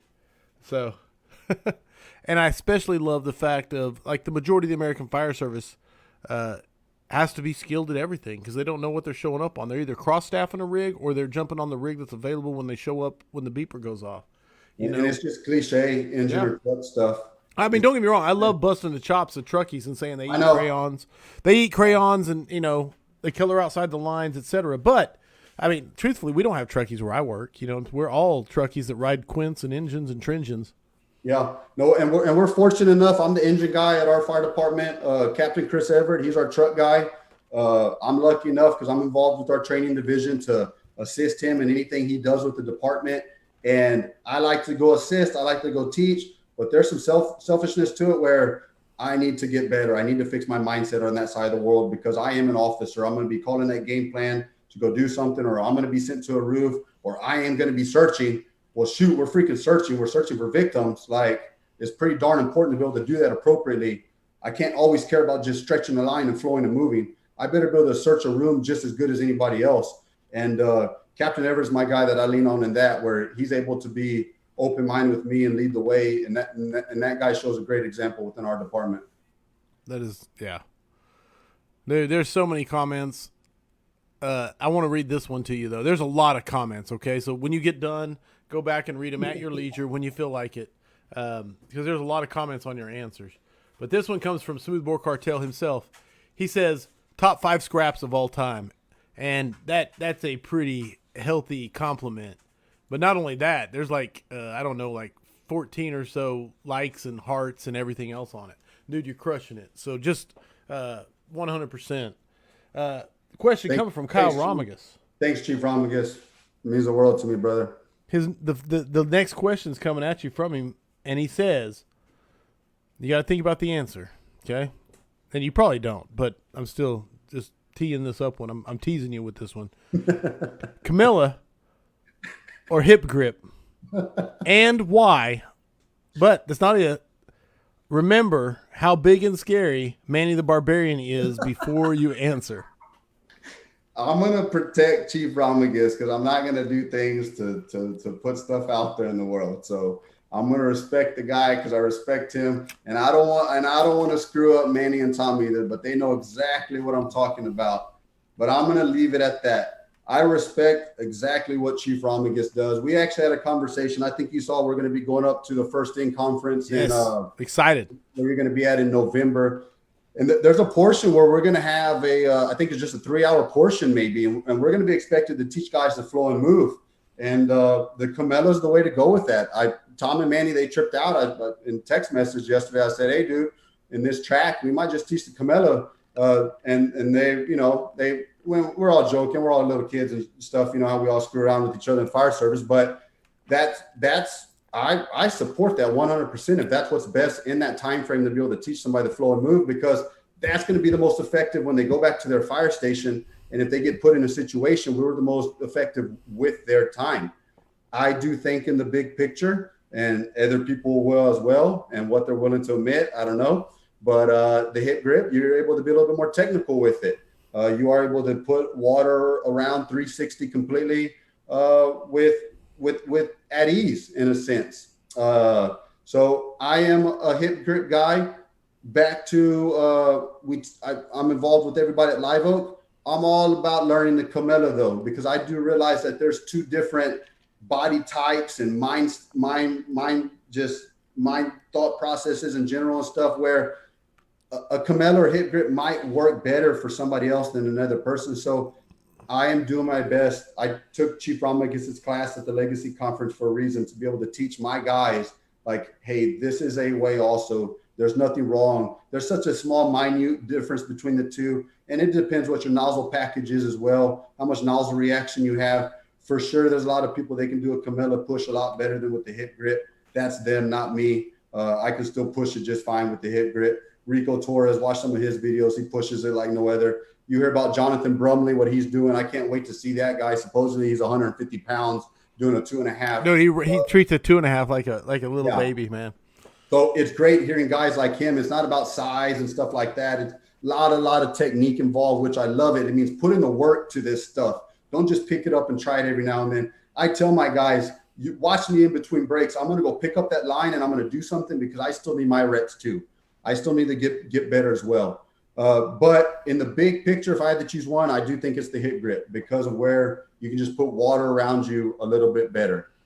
People want to throw back at you, well, you should be cooling as you go and this and that. And yeah, you should. But especially with our horrible ventilation in the area, you can easily get back past something and miss something that you didn't see, where you need to apply water back behind you. But I'm actually a big supporter of both. Better than holding it by the pistol grip and penciling something. So if that's the direction we go, if that's the choices, 100%. Yeah, man. I Pencil. really respect both of them, and I love both of them. But I am a hip grip guy. Dude, I'm a hip grip guy 100%. But my problem is I laid tile for 17 years. And so my elbows, man, I thought my knees would give out, but it's my elbows. And I have so much trouble with tendonitis. So I may have to become a camella guy as I get older. Well, so what's funny is my right knee's bothering me, man. And sometimes either I need to switch the hip grip to the other side, or I might just need to switch to it. And sometimes the clamp slides and different things, you got to be like, well, not today, guys. It's just a little stiff. Man, I can't believe that question came up. You can count on Kyle, man. He's always going to keep it. I wish I could do okay, so by Scrap 150, I'm going to have a good Kyle. I'm going to have to study Kyle Ramagus's voice better. You did fit. I just need a Swisher Sweet or Black and Mild. All right. Nate Schuler has asked this question earlier, and he said, what would you say to a chief who doesn't believe in all the conferences, but the members are really all about it? Back to your approach on how you say things. You gotta change your verbiage on your approach. You gotta kind of very, very respectfully, where he doesn't even realize it, call him out. Say, hey man, do you believe in what your guys believe in? Like, does it matter to you what your guys think, the direction of what they want to do? You got guys that have obtained some information out there that might be worth evaluating. Are you evaluating this information as well? Like, are you up to speed on this stuff to truly give a hard no, or whatever it may be? Or are you, what training, try to find out what training are you going to try to give this of the direction of the department? Everything's always evolving. The fire service, the NFL, baseball, whatever. You should always be evolving. As soon as you have a guy that's not obtaining information and getting better, that's a red flag right there. And I know that happens to white shirts, but there's white shirts that don't do it as well, and they're out there obtaining that information. It's back to verbiage. It's back to maybe guilt tripping them, and they don't even realize it. Like, hey, like I said, do you care what your organization as a whole, what their opinion is as a whole? If they feel this way, do you think there might just be something there that maybe you should look at? It's just all about how you say things and word things. You gotta keep the fight going, even if it puts a target on your back. Better to put a target on your back and lead that fight and be respectful for your actions than just rolling over. Right on, man. Good answer. All right, brother. It's time to talk about books that you think firefighters should be reading. I love to ask this question. Here's the problem is I put out more scraps than I read books. Like, I read a lot, don't get me wrong, and I fall so far behind. But book or books that you think firefighters should be reading? Hit me with it. Well, just first off, so you know, your last lecture at the Legacy Conference in Seguin, man, one of the parts that hit home is the importance of reading books.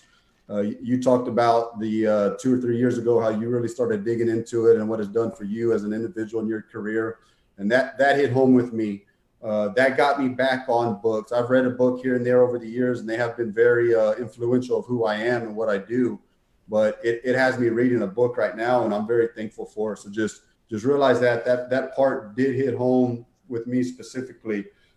Big books that I've always been big into, back to always dealing with new people coming in, is Rick Lasky's Pride and Ownership book. I've tried timing it at different times, either where they just first start off or maybe after they're 6 months in. But right now I have that book passed out to one of the new guys on my shift. That's about 4.5 months in. And as soon as he gets back to me, I'm going to pass it to somebody else. Nice. And get them to read it. I think that's just a big one, man. Pride and ownership. I mean, that's what that book is all about. Dude, so it's one of the books that kind of kicked, when I read it, it kind of changed my, it's one of those ones that kind of moved me in a different direction that eventually led down a path to where I started doing this stuff. Yep, without a doubt. And they got the videos for that as well, where you don't even have to read it. So at one point we would sit down as a shift, and we bought the videos as a department. So you would have the senior guys and officers hearing and seeing that stuff again. So that's always an option too, that Chief Lasky does sell with that, is the video aspect to describe a lot of what's in the book. Another one I'm big into is The Back Step from Fit to Fight Fire. I actually hand that out to my senior guys. I want them to read that, so they're getting on track and acting appropriately, doing that servant type leadership with the guys beneath them. They're starting to act appropriately, being that gap to the officers. So that's a big one to me too, The Back Step.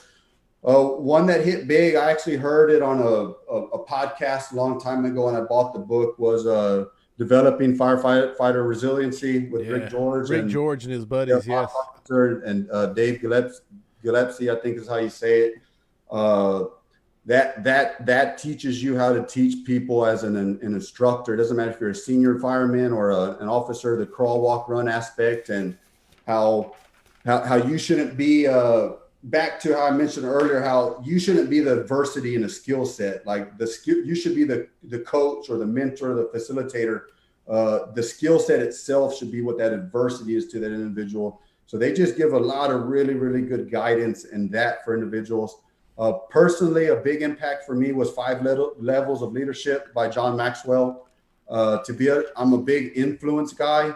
So to be able to understand how I can act and then start to have a circle of influence and not hoard information and pass it on and create another leader that's a like mindset of mine. And then we can start to grow things. That was really big to me. That was a big one. I was fortunate, just somebody, I think when I first got promoted, they just sent that to me and I checked this out. And I'm very thankful they did it. It was a very huge Maxwell fan. Dude, anything by Maxwell. I would like to say I've read them all, but he's written like 1,000 books, but literally like 85 books, I think, is what he's up to. But all of them are amazing. So I always find it funny because I follow like his social media and stuff, and he's just this real like monotone guy and stuff. And I'm like, man, the product's in the book. I can't really listen to him, but the product, it's in the book. I'm telling you, man, he has a podcast. You can get it on, I mean, not to sidetrack anything, but you can get it on Spotify. You can find it anywhere. It's called John Maxwell Leadership Podcast. And what they did was they took his old speeches and his sermons or whatever they were, and they cut them up. But the really cool part is you can go to his website and download a workbook that goes with them, and you can fill it out as you listen to it. Dude, it's amazing. It really is. Anyway, sorry. I'm a Maxwell fan. Go ahead. And the one I'm reading right now, and it was spurred by you to get me back into reading and stuff. My good coworker of mine, one of the best firefighters I worked with, Derek DeLeon, he passed on to me Atomic Habits. Nice. By James Clear. I'm early in that book, but man, I can tell that's a good book.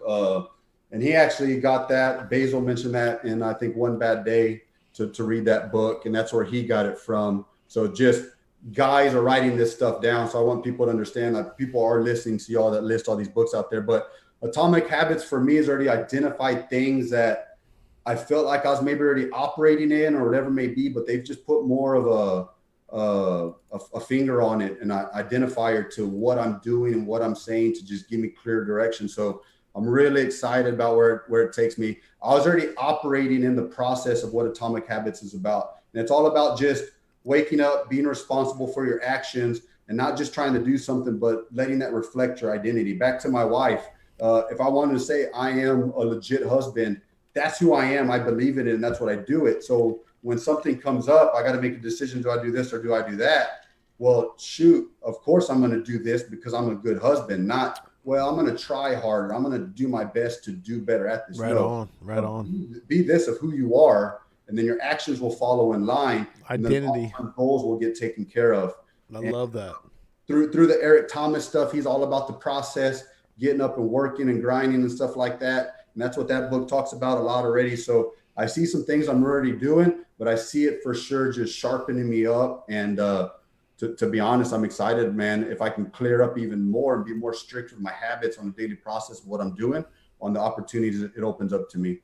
But those are the books I got right now that I suggest. Dude, power, man. That's a solid suggestion list. And what I love is, anytime anybody gives me credit for anything, I love it because of my ego. But not the point. I love reading. Like, I really, really believe in the power of it. Like, what it does to your brain, what it does to your habit, the effort it takes to do it. You know, it's like working out. That part of your lecture, Corley, it legitimately, I promise you, it hit home, man. All right. You convinced me, and I've seen you at the conferences with your little notebook with all the tabs.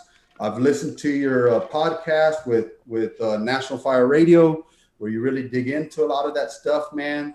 And it comes down to having a process, talking about these habits, atomic habits. It comes down to putting in the work and doing stuff, the small little habits of putting actions behind your thoughts, and you get the rewards just naturally as they come. And you're a big PT guy. Like, you are a big PT guy. So you understand the PT. It may not be the most important thing you do today, but it's the most important thing you're going to do every day. Yes, you know sir. what I'm saying? And it's the same thing with reading. It's not the most important thing you'll do today, but it's the most important thing you'll do every day. And I know that gives you two things to be, and there's more of them. Don't get me wrong; they keep growing, but consistency, man, it matters. Yep.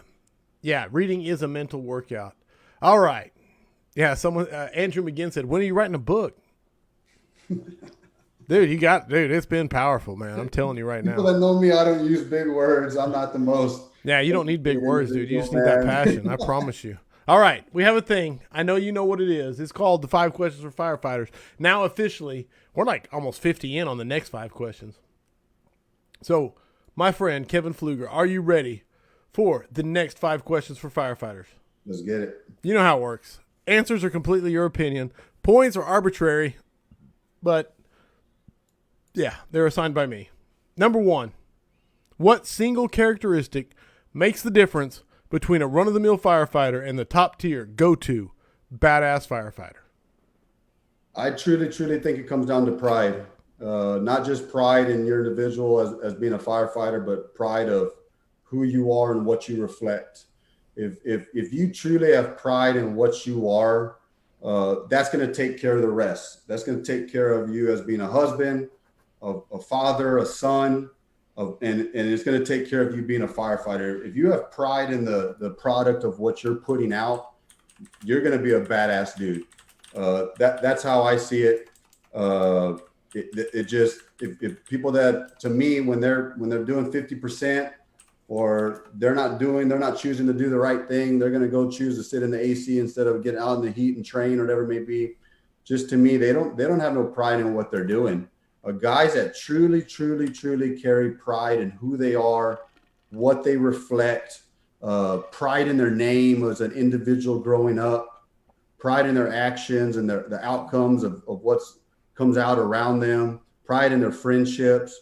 I just think it truly comes down to taking pride in the job.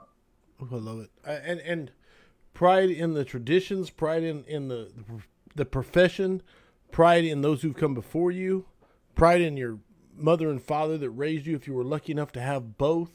You know what I'm saying? Dude, I love the answer, and I'll give you because of pride and ownership and how that ties into it and how it's obviously affected you, but 100% max points on number 1.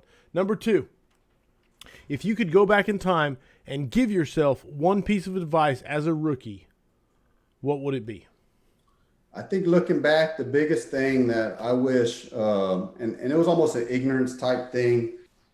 It was just how I grew up in the fire service. I wasn't exposed to some of this stuff. I feel I wish I could go back and tell myself, Hold on, I'm interrupting you, and I'll let you restart because I don't want to mess it up. I'm scoring based off the audiences and what they say, so I'm trying to take it off my shoulders a little bit because everybody says That's new. When did I'm a this happen? softie. Yeah, 100%. Okay, dude, I didn't mean to interrupt you. I didn't mean to break your flow, but go back in time. Give yourself one piece of advice. I would tell myself to go back and as a 6-month individual, 9-month individual, a year and a half, I should be seeking the top-notch training in the nation. If I got to pay for it out of pocket, if my department will pay for it, I don't care. Man, I wish I could go back, be 24 again at that point and have this urge to go to smoke divers right now to see what that class has done to individuals, their skill set, their mindset, the mentality of what they bring. It's second to none. So I wish, bears of the oath, there's a reason we're driving there every 6 months or whatever it may be, like nothing. We just show up like nothing. We just go because we need that training because we didn't sometimes get that when we were younger. And I see guys that we're taking to it right now that are new in our department, and they are getting that. And just, I can see just what it's doing for their career, the mindset it's putting them in, the skill set they're going to provide to the district they work for. I just feel like I'm playing catch up. I feel like some of this information that I'm still trying to obtain that I could have gotten it 5 years ago, 10 years ago. I feel like it may have been out there. The confidence with the SCBA. If I could have found some of these classes a long time ago, I don't think there was really any way to know at the time, but that's something I wish I could go back and tell myself, hey man, there's these classes out of state. You need to go up there. That's going to make you a badass dude. When you talk to Tom Hollick and guys like that, you ask them, man, what was it? Like, what is bringing this to your mindset and your skill set? They were shown the way early on. Dude, hey, here's what I'll say. You had me at Aaron Fields and nozzle forward because when you hear that guy, I'm not talking about just the nozzle technique. When you hear about how he approaches people learning, you know, it's a science. It's not random. But yeah, you had me 100% there. Then the rest of it was just utterly killer. And I wish I would have understood when I hired on what was available out there to go and do. Yeah, I tell my new guys all the time because, you know, I didn't catch nozzle forward till I was, I don't know, 5, 6, 7, 8 years in.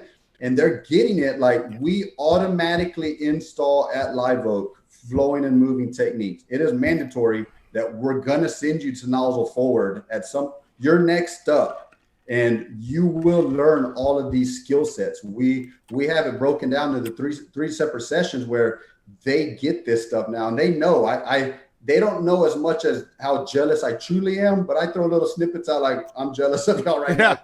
I didn't get this crap, but it is what it is. I know what I know now, and it's our job to pass it on. And we're doing it, but I just wish I could have just known some way, somehow, like, man, go over there to Georgia or go over there, wherever it may be.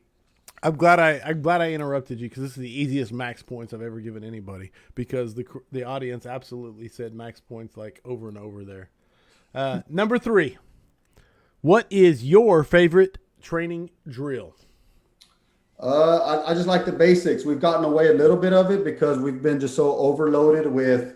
I got different new guys at different stages of the books and stuff like that. But I'm real big in just getting out in the district and doing stretches. If you got multiple crews, you know, go make a stretch over there to that, and y'all go search that bathroom over there at the playground or whatever it may be.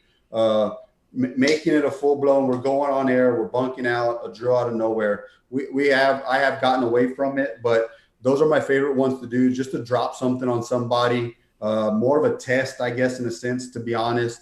A full-blown deal to see where they perform, to kind of put them on the spot. But I like those basics. Go stretch a line, get in position like we're going to enter the structure, flow and move a little bit. If I have another crew that's with me, y'all go search something or y'all go throw a ladder or whatever it may be, just to try to push that. And I mean, in all reality, that's what we're going to be doing on a fire scene. There's a reason we don't have the most intelligent guys in the fire service. It's some blue collar work. That's some basic stuff overall. The main key is just putting in the reps and getting good at it. So just going and focusing on those basics. Dude, I don't even care what the audience says. You say the basics when you say favorite training drill, you get max points from me because that is the 100%. When things are hard, fast, and changing, it's high consequence, high risk environment, time compressed.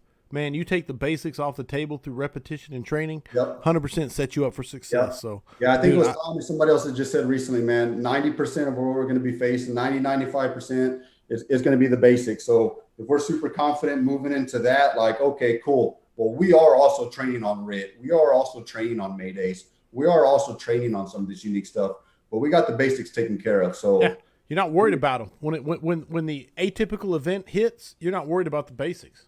correct. Yeah, man, 100%, dude. I love it. Okay, on a roll. Number 4. What mistake have you learned the most from in your fire service career?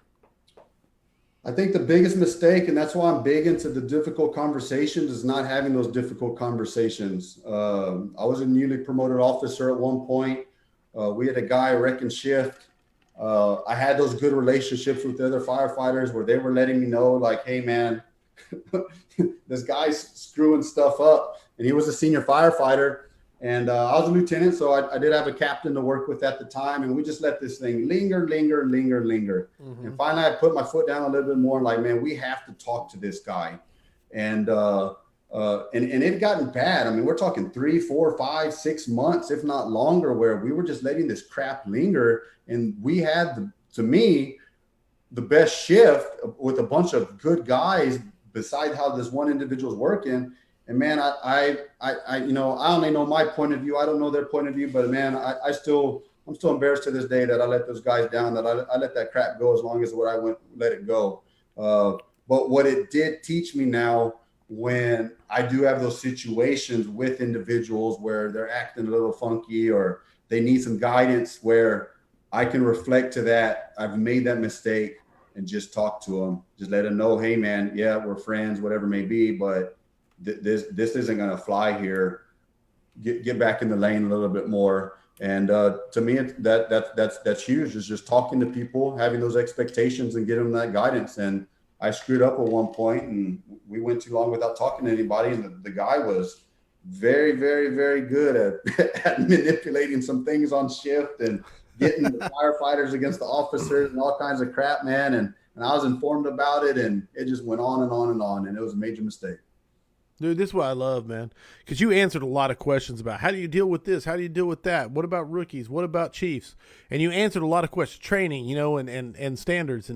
And the cool part of this is you said, what mistake have you learned the most from in your fire service career? And you said, not having the difficult conversation, right? And that's a great answer if I hadn't heard everything you already said.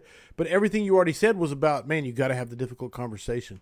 So I can tell that was a powerful moment that kind of changed the trajectory of where you've gone in your fire service career, brother. And I affiliate it with, yes, I have that experience, and I take that with when I come across these situations. I combine it with what's the right thing to do right now. Well, I identify as a lieutenant. There's standards here. The right thing to do, if I like it or not, it's not to sweep this under the rug.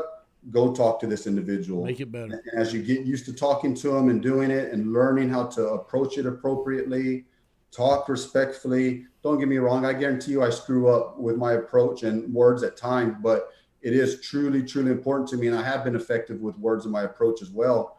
And you just get comfortable and used to it, and you see the positives come out of it. You still get the product you want. I love it. Okay, here's the deal.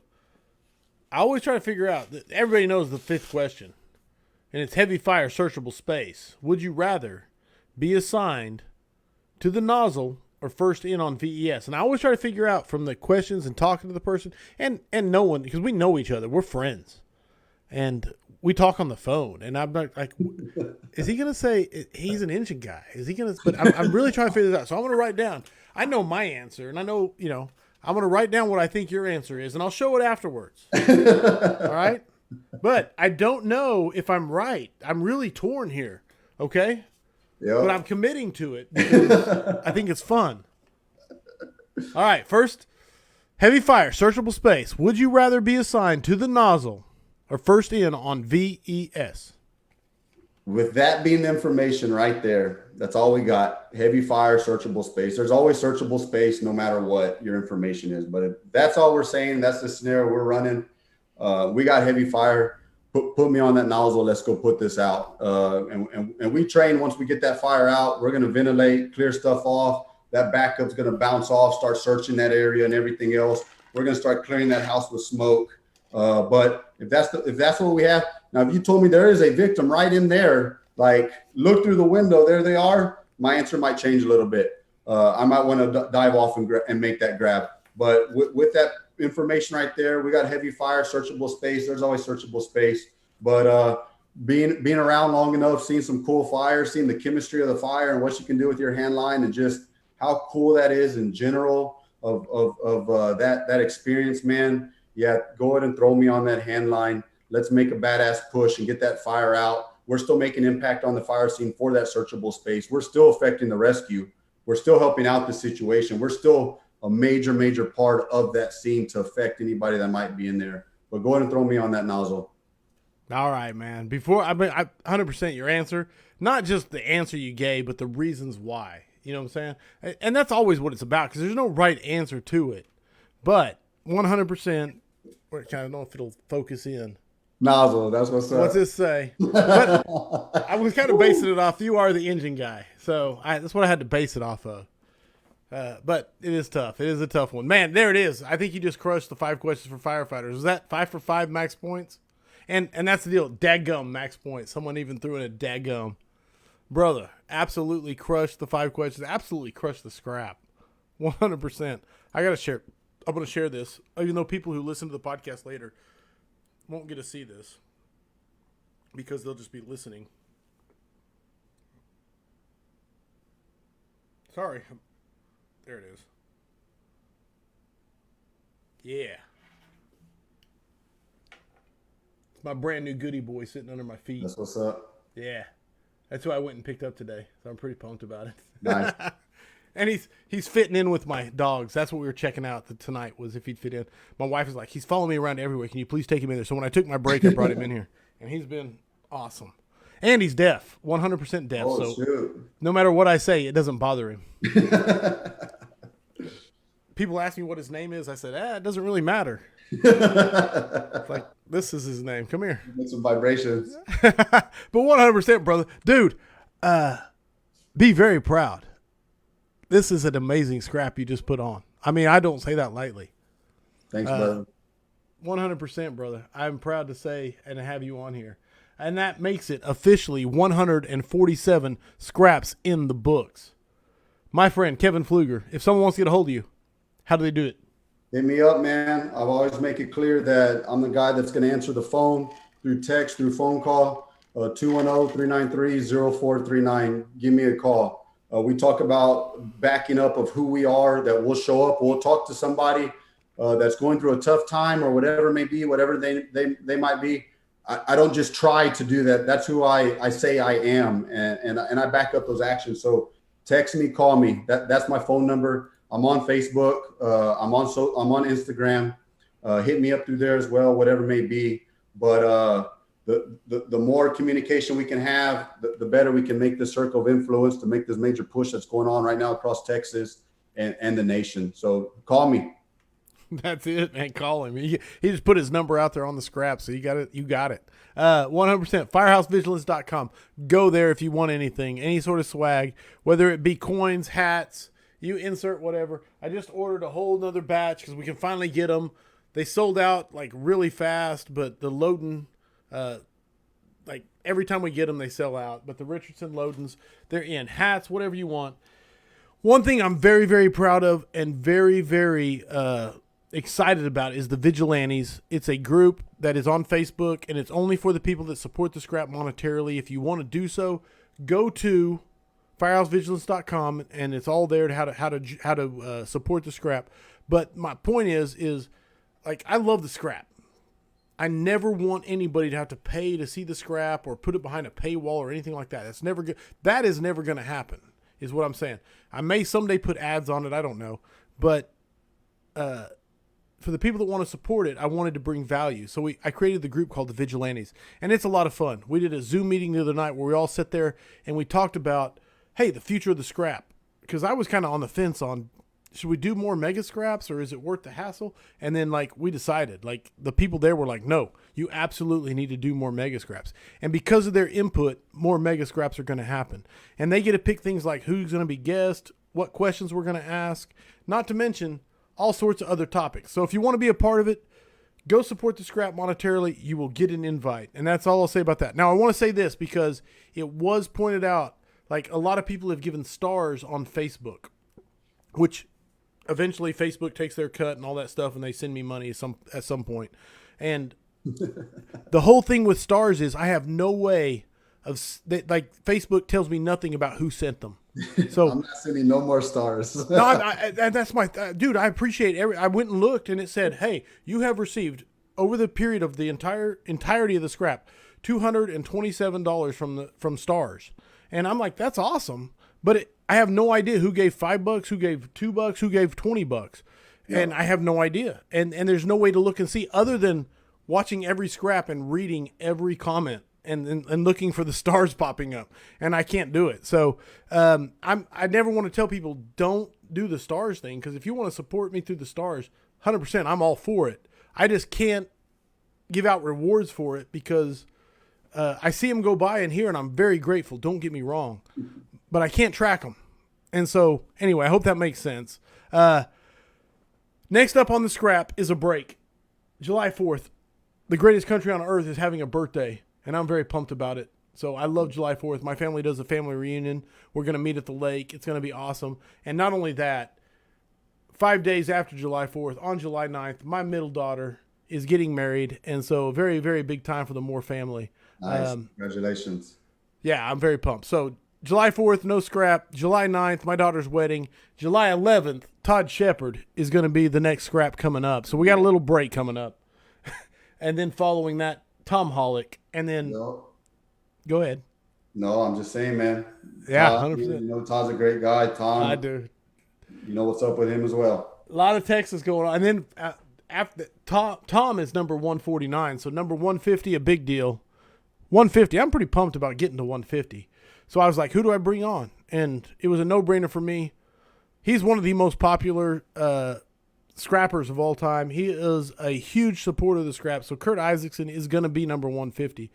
And I'm excited about it. He's going to broadcast live from the dock. You know he's going to like bring the passion, like without a doubt. And so there it is. What's coming up? If you don't get excited when Kurt speaks, check your pulse, man. Make sure your heart still beats. And that's it. Okay, that's all I've got. Scraps are looking sweet moving forward. I look forward to this break. I look forward to this wedding, but I look forward to getting back to it in a couple weeks. So, yeah, I think I'm good. I hope the tones stay silent unless it's burning. Everybody stay safe out there. Thanks, guys. Love you, Cordy. Later, bro.